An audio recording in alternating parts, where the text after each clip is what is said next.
Hello friends, in this video I will show you how you can replace the brake disc.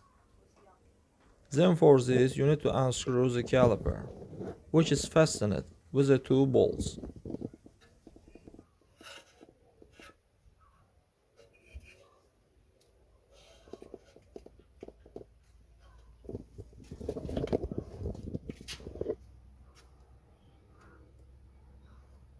Next we need to unscrew the bolt on the brake disc.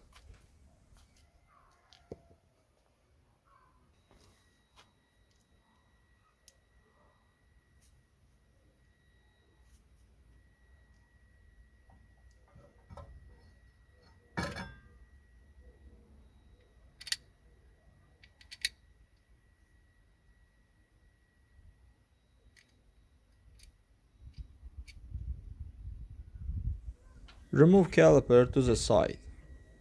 Then we unscrew the fastening bolts on a brake disc.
That's all guys, subscribe to the channel, put like and don't forget to put a bell so as not miss new video on the channel.